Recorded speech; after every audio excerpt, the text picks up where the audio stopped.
Seja bem-vindo a todos, eu me chamo Caleb Água, sou morador do bairro da Paz e hoje estou representando os Jovens Defensores Populares. Eu estou aqui hoje com Orlando Santos, que ele é secretário de comunicação da CUT, diretor do SINDAI e especialista em saneamento ambiental. O objetivo desse diálogo é devido aos questionamentos dos moradores do bairro da Paz, que vêm sofrendo constantemente com a falta de acesso a um acesso digno ao abastecimento de água.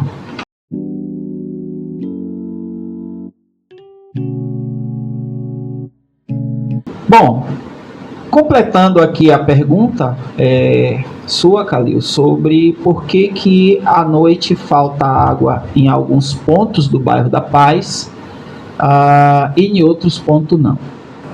Nós que moramos em Salvador, nós sabemos que Salvador ela tem uma topografia completamente desigual, né?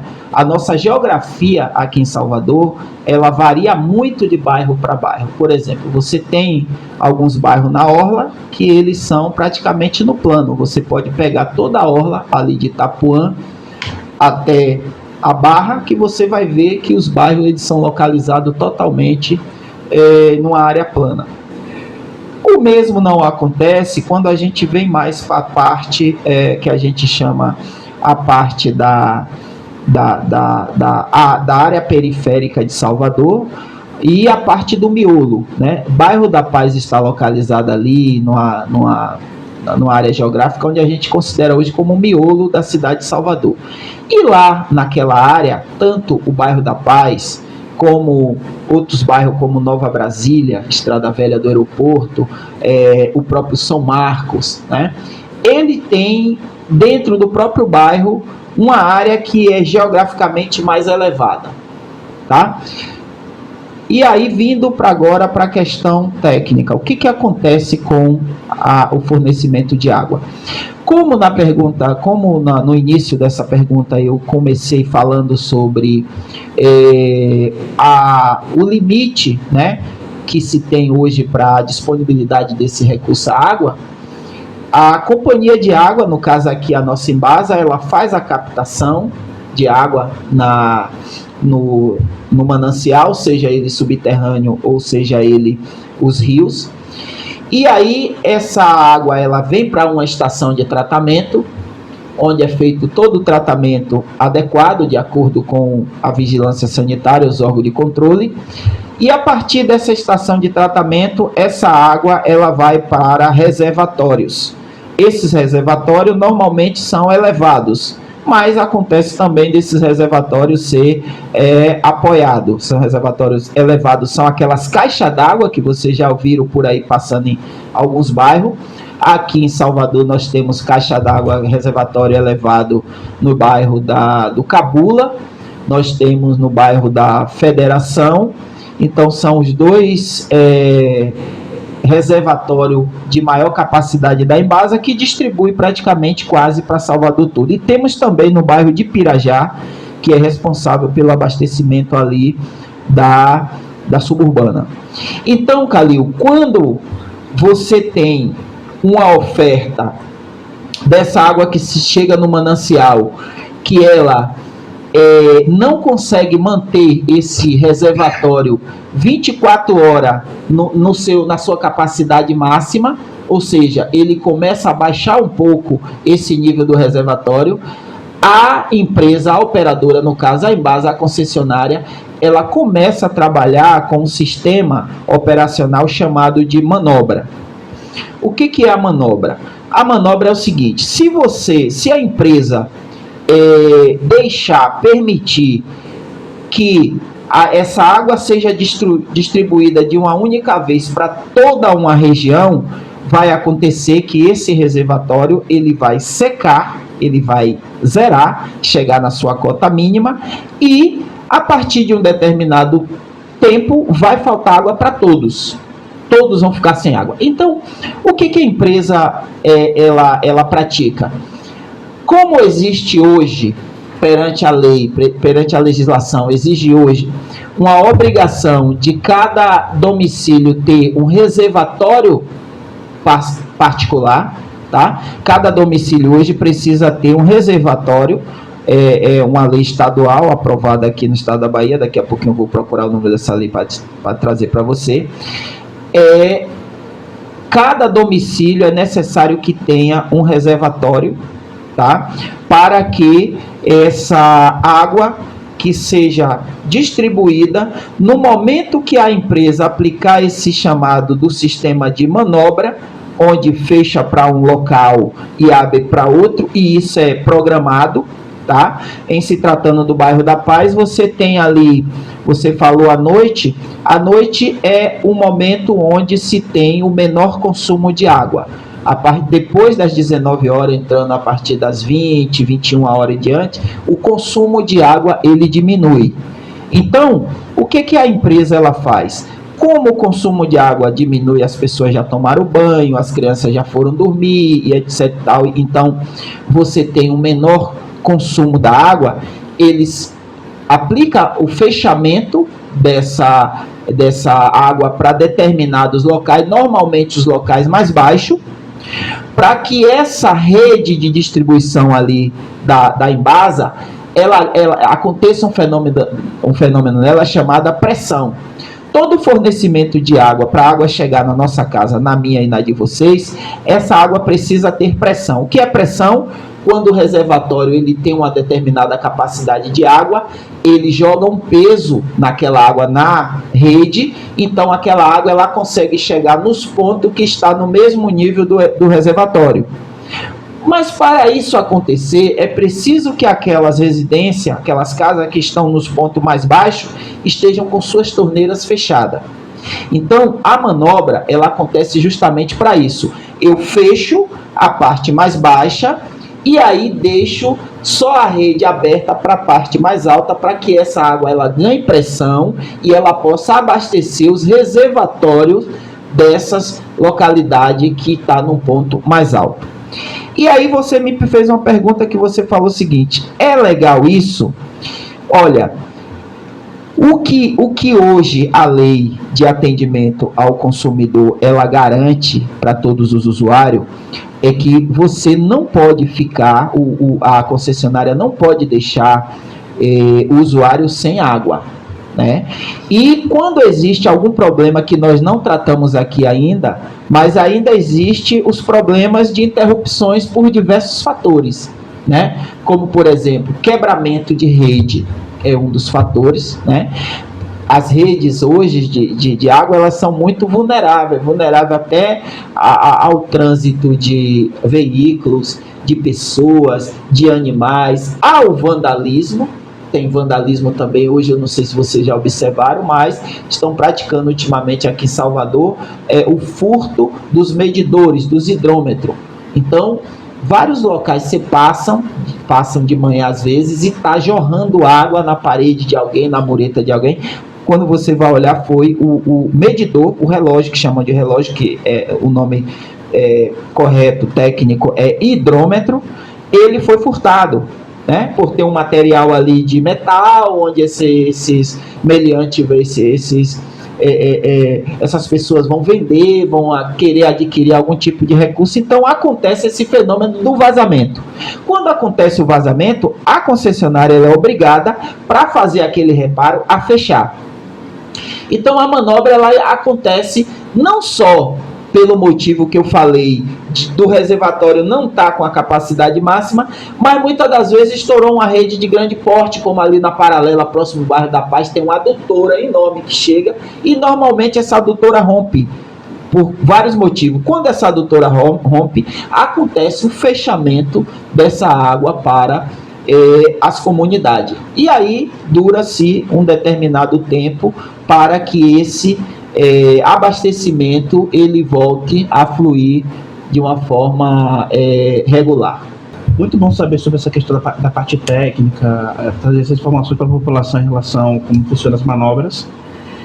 Mas outro clamor social seria em relação, por exemplo, que você até já citou, que seriam as outras questões de manutenção. Causa um pouco de medo, às vezes de insegurança, quando essas manobras já estão para acontecer, eles sabem que vão acontecer, só que durante o dia, em muitas das casas, principalmente do bairro da Paz, elas não têm acesso ou não tiveram como colocar ainda esses reservatórios. Então, existe aquele temor, tipo, quando acontece uma manutenção durante o dia, que eles ficam a parte do dia sem acesso à água, até mesmo quem tem reservatório, o reservatório esvazia durante o dia, eles não tiveram como preencher esse reservatório e vem novamente essa manobra. Então, por exemplo, um cano estourou, eles ficam o dia inteiro sem água. Aí chegou na noite, quando a água deveria retornar, eles não sentem segurança que, não, como já teve manutenção, não vamos fazer manobra. Eles não sentem que existe esse tipo de diálogo, eles sentem que se teve manutenção, azar, vai ter manobra do mesmo jeito. Então, a população questiona como é que fica, como é que funciona essa questão de manutenção de dia e manobra à noite. Bom, Calil, sobre essa pergunta, o que ocorre? O que a gente pode trazer como resposta para uma pergunta tão pertinente desse tipo? Veja bem, a nossa empresa, a Embasa, que presta serviço na capital, ou na Bahia, ela é uma empresa pública, né? É uma companhia de saneamento público. E como a maioria do serviço público, ela tem seus desafios, né? Seus enormes desafios. Um desses grandes desafios passa pela questão da contratação do serviço terceirizado para poder executar determinados tipos de serviço. É uma coisa que a gente pensa que não, mas eu não sei se você sabe, mas aquele recibo de água que chega na sua casa, ou não chega, muitas das vezes, ele é entregue por uma empresa terceirizada que presta serviço à empresa pública, e muitas das vezes a empresa pública acaba não tendo a eficiência na fiscalização da prestação desse serviço. Porque o que cabe para a empresa, porque a empresa contratante, no caso da Embasa, ela paga para que o serviço seja executado de qualidade, ela paga para que o serviço chegue à população devidamente como manda a legislação, a norma, mas muitas das vezes falta fiscalização eficiente para fiscalizar esse cumprimento, justamente se a prestação de serviço está dentro daqueles parâmetros determinados pela própria empresa e também pela legislação. Aí você falou na questão da previsibilidade dos reparos, das manutenções. Às vezes, sim, existem dois sistemas de trabalho que as companhias operam, no caso da Embasa, que é a manutenção preventiva e, no caso, a manutenção corretiva. A manutenção corretiva, ela já está dizendo, não tem previsão. Aconteceu ali, estourou uma rede, estourou um reservatório, tem que parar imediatamente ali, porque a água vem um volume grande, tem que parar, não tem nem como avisar a população, vai estourar aqui daqui a 1 minuto, não tem como. Então, por isso que o nome é manutenção corretiva. Já a manutenção preventiva, aí sim, aí tem como avisar a população. Por exemplo, se no bairro da Paz tiver uma rede de abastecimento de água que ela já vem apresentando indícios de vazamento, ela já é uma rede antiga, a empresa programa essa substituição desse trecho de rede, mas com o aviso deve avisar previamente a população os dias que vai fazer, quanto tempo vai ficar sem água, para que as pessoas possam reservar essa água, seja numa caixa d'água, seja no vasilhame, seja lá no que for, e a empresa restabelecer esse fornecimento dentro daquele prazo o qual foi programado para reparar, fazer o serviço. Mas aí ainda tem um outro problema, Calil, que muitas das vezes a própria companhia ela tem dificuldade de se comunicar com a população, e as pessoas questionam muito, que é o seguinte: a Embasa disse que o resultado, que o serviço termina em 24 horas. né? Então começou a manutenção hoje, por exemplo, meio-dia de hoje, se é 24 horas, meio-dia de amanhã vai terminar o reparo. Mas quando ela fala que o reparo será concluído em 24 horas, não significa que em 24 horas vai ter água na sua casa. Eu vou lhe explicar por quê, tecnicamente. Porque quando você fecha o sistema para fazer o reparo, você automaticamente esvazia toda a rede, que não é a rede do bairro da Paz, é a rede praticamente de uma região inteira. Vem a rede de Mussurunga, vem a rede de São Cristóvão, vem a rede de Itapuã, vem a rede de todos aqueles bairros ali da Paralela. Normalmente estão todos integrados na mesma rede do bairro da Paz. E aí, se você esvaziou todas essas redes, elas estão sem água, estão secas, né? Quando você fecha, conclui o serviço, você começa gradativamente a carregar, a encher essas redes de água. E aí volta aquela pergunta que você fez no início. Onde que vai cair primeiro a água? Naquela localidade mais baixa, correto? Aquelas localidades mais altas que fica no alto, a água só vai chegar lá quando tiver dado todo o abastecimento das partes baixas, quando toda a rede estiver totalmente carregada com água, né, em carga, que a gente chama em carga, e aí vai chegar na parte alta. E aí, Calil, entra uma outra questão, que é aquilo que a gente fala, que nem sempre a operadora tem o controle de tudo. Se nesse meio termo aí, que está se dando carga na rede, acontecer um outro vazamento, aí vai ter que voltar o processo tudo de novo, e aquele prazo ali que se deu de 24, de 36, de 48 horas, para aquelas unidades lá em cima que não chegou na primeira carga, vai ter que esperar mais tempo, sem água, e aí é onde entra a reclamação da população, certo? Então, o fato é, lidar com abastecimento de água não é uma coisa simples, é uma coisa muito complexa, exige muita competência, exige muito empenho, muita tecnologia, investimento em tecnologia no que tem melhor do mercado, mas exige, antes de tudo, uma comunicação e uma conscientização da população, do usuário desse serviço, de que ele não é infinito e que pode ocorrer interrupções, e essas interrupções precisam de um tempo prévio para ser reparado. Pronto, perfeito. Mas, Orlando, quando tem essas questões de... A gente sabe que sim, é imprevisível, a gente sabe que o abastecimento muitas vezes ele demora mais que as 24 horas, como você mesmo citou, mas infelizmente a imprevisibilidade, até mesmo a previsibilidade que a sua comunicação não consegue alcançar a população, ela acaba gerando alguns prejuízos, principalmente com quem depende da água para trabalhar, por exemplo. Eu queria saber o que o sindicato orienta para aquelas pessoas que se sentem prejudicadas diretamente quando tem essa falta de água por períodos prolongados. Se elas podem recorrer de alguma forma, se tem algo que pode fazer, ou se é algo que acaba acontecendo e não tem o que recorrer.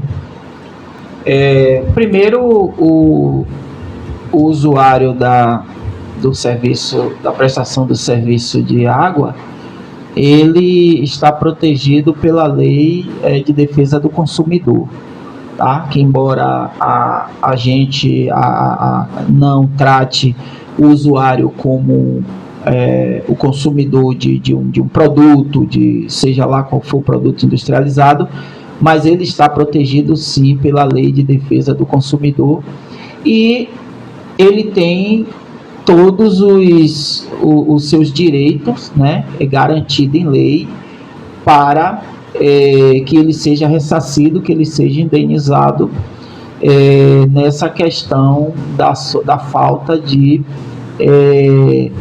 cumprimento de um contrato. Porque assim, Calil, é importante a gente deixar claro que existe uma relação contratual entre a prestadora de serviço e o usuário, e que essa relação contratual, ela tem todas as cláusulas lá, né?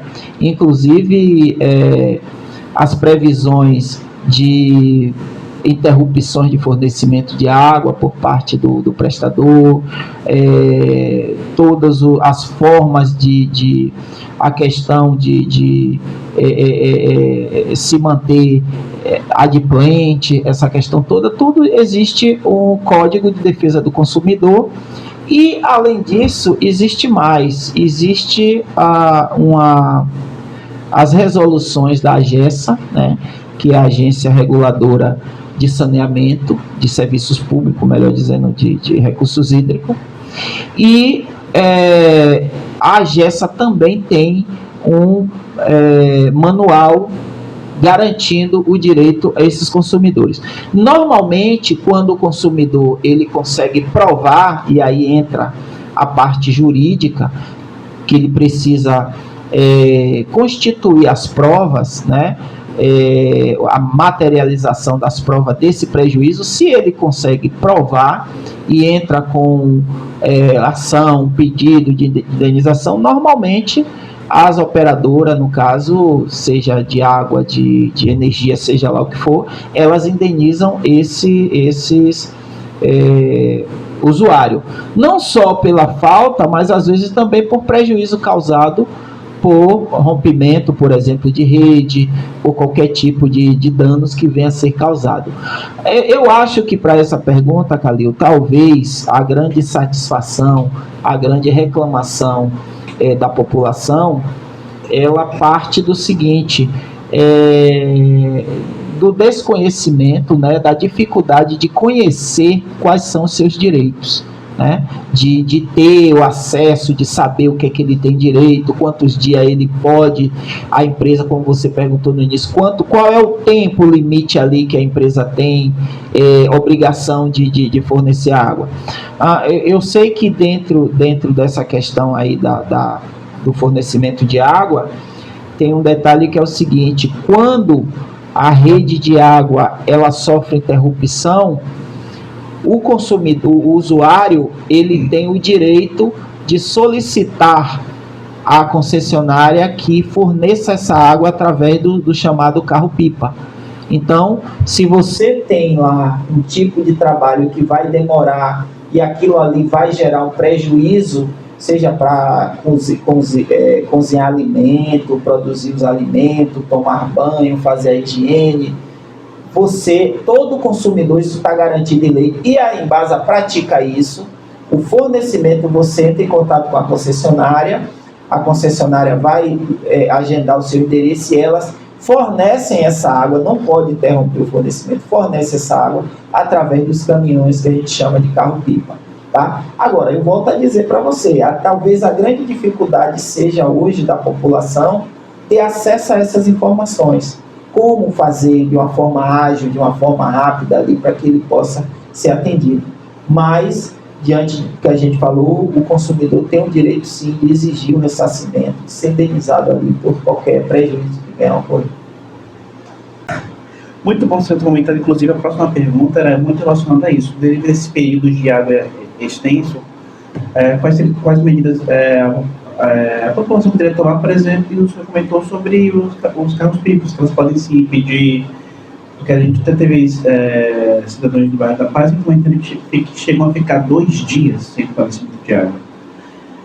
Então, foi muito interessante saber que elas podem sim recorrer à exigência de um caminhão-pipa. Então, eu queria aproveitar que a gente está fazendo essa discussão, como nosso tema ela retrata sobre a dignidade ao acesso à água. Eu queria saber qual seria a posição do sindicato em como ele avalia os impactos dessa e também da falta de água em geral na saúde e na dignidade da população. Eu queria que você falasse um pouco mais sobre os impactos, a importância. Acho que você até já abordou um pouco sobre, mas a gente focar em como essa falta de água e até mesmo a falta de informação de saber que você poderia pedir um caminhão-pipa e você não saber também faltar. Como é que você avalia esse impacto? Então, Calil, oportuna pergunta, muito importante essa pergunta. Eu começaria respondendo essa pergunta dizendo para você o seguinte: o nosso sindicato, o SINDAI, Sindicato dos Trabalhadores de Água, Esgoto e Meio Ambiente da Bahia, ele é um dos poucos sindicatos no Brasil que ele tem a responsabilidade cidadã, né? Ele tem um compromisso com toda a sociedade. Então, a gente não se limita apenas a representar os trabalhadores no que diz respeito a salário, a vale transporte, a vale alimentação. Não, a gente tem um papel, nós desempenhamos um papel muito profundo no que diz respeito, primeiro, a manter a empresa de abastecimento de água, no caso a Embasa, enquanto empresa pública, né? Todas as empresas que nós representamos, mas especificamente nesse caso da Embasa. E, para isso, o sindicato tem feito uma discussão em todas as tribunas, em todos os espaços que é aberto para a gente discutir saneamento, para a gente discutir a questão ambiental. O sindicato ele não tem se furtado e ele tem cobrado de uma forma muito, vamos dizer assim, quanto mais, né, de uma forma muito forte da empresa, que ela pratique uma gestão no sentido de minimizar esse prejuízo que a população, principalmente a população mais pobre, mais carente, quanto à questão da prestação do serviço de água. Por exemplo, nós temos hoje uma vaga, nós conseguimos uma vaga no Conselho de Administração da empresa, onde existe um representante da classe trabalhadora, através do sindicato, no Conselho de Administração da empresa, que é esse conselho que toma todas as decisões relacionadas à política da prestação do serviço de abastecimento de água. Então, quando a gente fala que a gente precisa ter uma empresa que ela veja o serviço de saneamento, o serviço de abastecimento de água como prioridade, e aí a gente também não poderia deixar de nos furtar aqui enquanto sindicato, de cobrar da empresa de que não haja qualquer tipo de prática de racismo ambiental no fornecimento, na prestação desse serviço, né? E aí você me perguntaria o que é o racismo ambiental. O racismo ambiental, ele está ligado à questão de uma prestação de serviço, vamos dizer assim, melhor, mais eficiente, para determinado tipo de público, para determinado tipo de região, em detrimento de uma região mais pobre, mais favorecida, essa prestação de serviço seja feita de qualquer maneira, seja feita com menos prioridade. Então, o sindicato, nós cobramos isso de uma forma muito forte da empresa, que ela prepare os seus técnicos, seus gestores, que ela prepare toda a sua equipe para que humanize a prestação do serviço de água para a população de Salvador, no caso do bairro da Paz. Então, pelo que você explicou agora, eu posso entender, porque assim, a população do bairro da Paz, ela acreditava fortemente que as que a gente chamava de interrupções programadas, elas estavam vinculadas justamente a esse racismo ambiental, como a gente conversou. Elas achavam que faziam parte de um abandono programado. Inclusive, acreditavam que essas manobras, que agora a gente está entendendo, era feita de maneira exclusiva para bairros periféricos, e não como algo geral, como o senhor explicou. Então, de fato, era até uma próxima pergunta, mas acho que já temos a resposta de que não está vinculado. As manobras não são uma forma de racismo ambiental, é mais uma coisa que eles fazem para garantir uma acesso à água, de maneira geral, para toda a cidade de Salvador.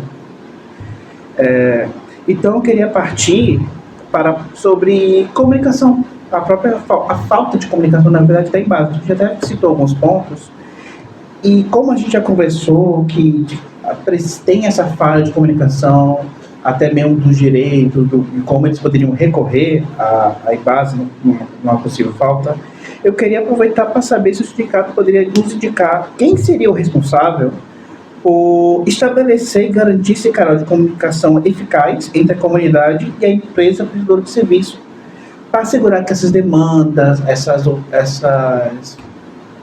ouvidorias, acesso a saber como elas podem proceder numa necessidade.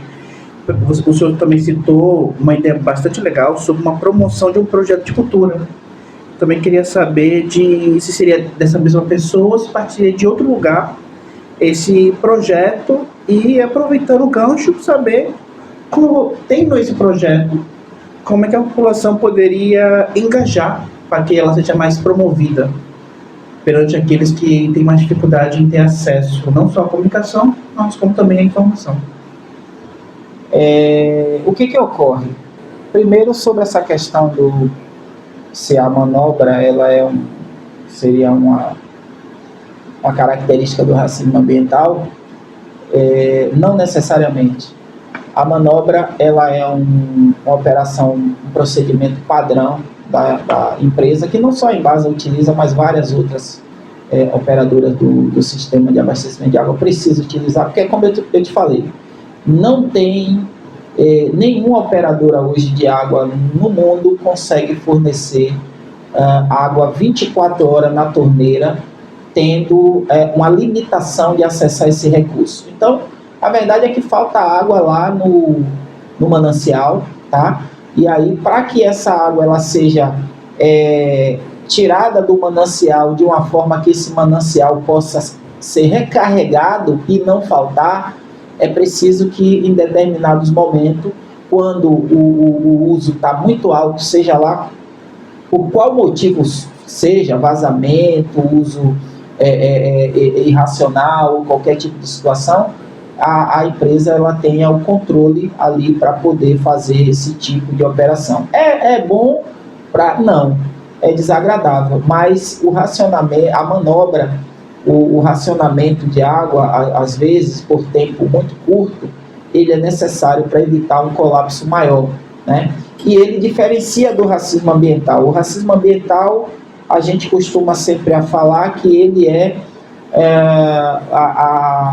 a negação da prestação do serviço, principalmente do serviço público, para aquelas pessoas menos favorecidas, que moram em comunidades, que moram nas áreas periféricas, e essas pessoas, muitas das vezes, elas não têm o mesmo tratamento, a mesma prioridade em todos os serviços, não só de abastecimento de água, mas em todos os serviços, coleta de lixo, asfalto, rede de drenagem, acesso a equipamentos esportivos para as crianças brincar, uma quadra, um parque. Tudo isso que é negado, que é dificultado à população, principalmente negra, a população trabalhadora, a classe que não é uma classe privilegiada, tudo isso pode ser considerado como racismo ambiental. Mas nesse caso da água, ela não se caracteriza, a manobra não se caracteriza um racismo, já que ela é praticada em todos os momentos, em todas as regiões que tem a dificuldade de abastecer, acontece essa prática da manobra. A grande diferença, Calil, que nós estávamos até conversando anteriormente, onde muitas pessoas que moram em bairros planejados ou bairros com a urbanização que foi prevista, é que essas pessoas elas conseguem ter sistema de reservação própria, as chamadas caixas d'água, os reservatórios particulares de cada. Então, essas pessoas, talvez por acesso à informação, ter mais privilégio em acesso à informação, essas pessoas procuram se prevenir. Por exemplo, quem vai construir uma casa, compra um terreno, vai construir uma casa, ela procura logo a construir o reservatório dela de água, seja subterrâneo ou seja elevado, em cima no telhado.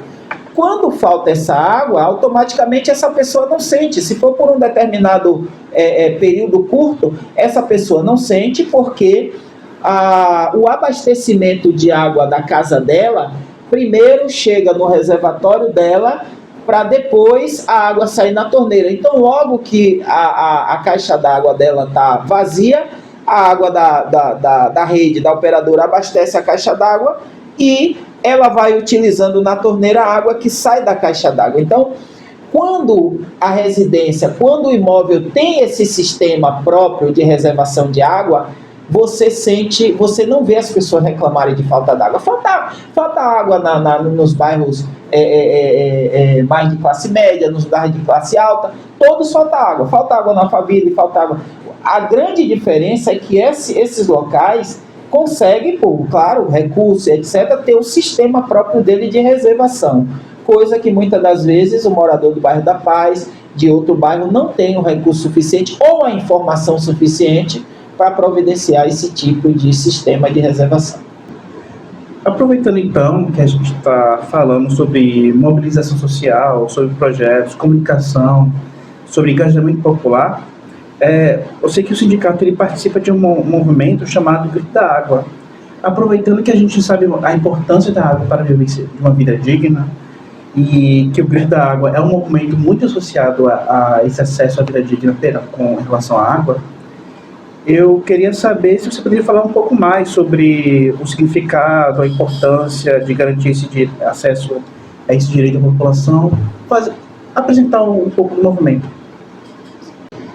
Você começou anteriormente, você fez uma deixa falando sobre projetos, sobre a questão de como a população pode participar, pode ter mais voz e vez nessa questão, né, de acesso à informação, para que ele tenha um atendimento digno, um atendimento com justiça do fornecimento de água. O Grito da Água, ele é um desses projetos que ele foi pensado, ele foi instituído pelo SINDAI, o Sindicato dos Trabalhadores de Água, Esgoto e Meio Ambiente, mas ele foi construído em conjunto com a sociedade. Ele foi construído em conjunto com os movimentos sociais. O sindicato só foi o idealizador do projeto, mas quem constrói o Grito da Água, que já acontece há 26 anos, o Grito da Água, a primeira edição dele foi no ano de 2000, e ela se deu, Kalel, justamente por um risco de privatização da companhia de abastecimento de água, que é a própria Embasa.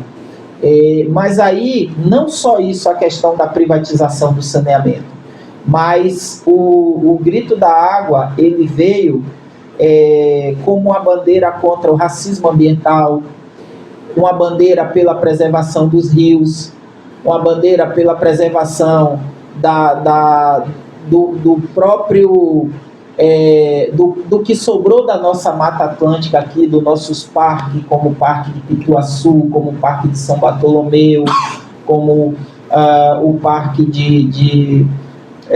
o Parque do Abaeté. Então, o Grito da Água hoje é um evento que o SINDAI realiza, que coloca hoje milhares de pessoas nas ruas. Esse ano nós realizamos ele no mês de março, ele ocorre sempre no mês de março, em comemoração ao Dia Mundial da Água, né? No dia 22 de março que se comemora o Dia Mundial da Água. Então, o Grito da Água hoje, inclusive, ele passou a entrar no calendário oficial da Câmara Municipal de Salvador, tá? Já faz parte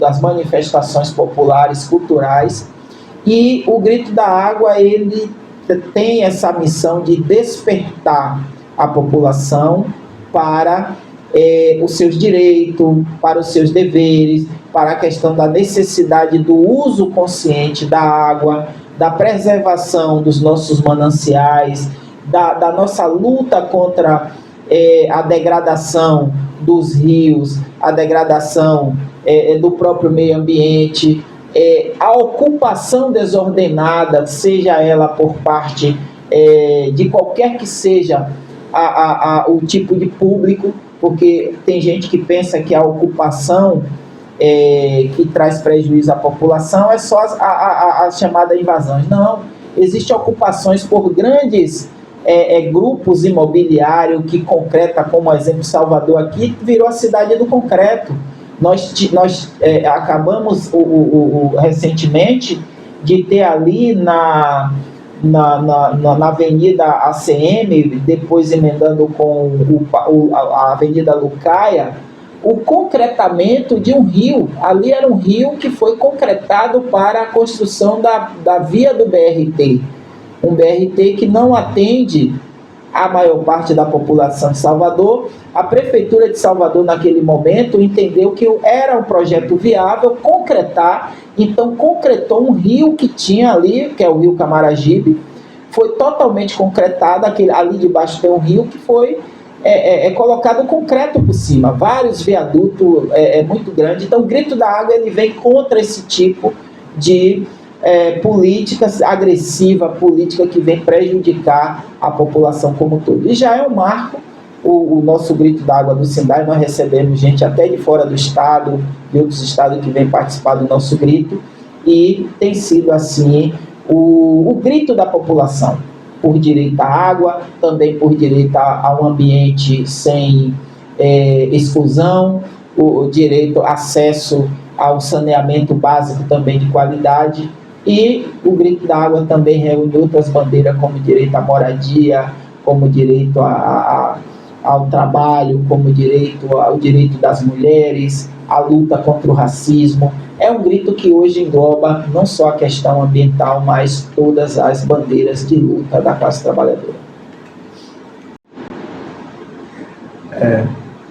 Muito obrigado, Orlando, por ter cedido esse momento para poder conversar com a gente. Essa comunicação, esse acesso à informação foi muito importante, porque acho que era o que a gente precisava mais de fato. Às vezes até saber, conhecer, entender nossos direitos, nossos deveres, saber até onde podemos exigir e a partir de onde devemos começar a agir. Achei bastante interessante que, através de você, eu aprendi um pouco mais sobre esse movimento do Grito da Água, que por mais que seja um movimento para toda Salvador, que também até serviria até para toda a Bahia do Brasil, ela abraça o bairro da Paz, porque todas as demandas que eu estava trazendo aqui, a gente conversando, no final se encaixavam com todas as demandas, todos os movimentos que são trazidos pelo movimento. Eu até queria fazer um convite para quem está assistindo, morador do bairro da Paz, que se sente preterido por falta de comunicação, falta de acesso, falta de serviços, que todas as reivindicações elas estão casando com as reivindicações do movimento da água, que, como eu falei, abraça o bairro da Paz. Então, com esse engajamento popular, se a gente ficar mais engajado, a gente pode evitar que o serviço piore, e ainda até com o aumento da população engajada, a gente pode reivindicar melhor a comunicação e melhores serviços. Então, novamente, muito obrigado por trazer acesso à informação, a conhecimento, a esse bate-papo. Foi uma conversa, acho que gratificante. Espero que quem esteja assistindo não só tenha entendido certas questões, tenha tido acesso à informação, mas como também se sinta inspirado, assim como eu, a engajar um pouco mais nessas movimentações que não só beneficiam a cidade, mas também a cada participante. Ou seja, o benefício é tanto individual como coletivo, que é o importante. Perfeito, Kalel. Eu é que agradeço aqui em nome do Sindai, em nome de toda a diretoria, nosso coordenador Aloísio Rocha e todos os demais diretores, por essa oportunidade que vocês nos deram aqui de mostrar um pouco o que é a luta do sindicato pelo acesso à água, pelo acesso ao saneamento para toda a população baiana e brasileira. E é muito importante esse trabalho, porque, como nós falamos aqui de um ruído de comunicação, muitas das vezes a população não consegue obter a informação correta, a informação necessária, seja da concessionária, da empresa que fornece a água, seja da empresa que fornece energia, seja dos próprios órgãos que controlam. Mas nós colocamos esse projeto do Grito da Água como um projeto de controle social. A gente chama de controle social, que é a sociedade civil participando das decisões, participando de tudo aquilo que interessa, que diz respeito à população. Hoje eu sou membro de um comitê de bacias hidrográficas aqui da Bahia, o comitê do Recôncavo Norte Ambupe, que engloba Salvador e toda a região metropolitana. E nós discutimos justamente isso, O comitê de bacias ele é formado em um modelo tripartite, onde você tem a sociedade civil, os usuários da água e o Estado, que é o poder público. E nós, enquanto sindicato, nós representamos a sociedade civil. Em todos esses comitês, não só o comitê de bacia, mas temos outros comitês, o sindicato participa representando a sociedade civil. Lá nós somos a voz da sociedade civil para defender tudo aquilo que é de interesse público, de interesse da sociedade civil.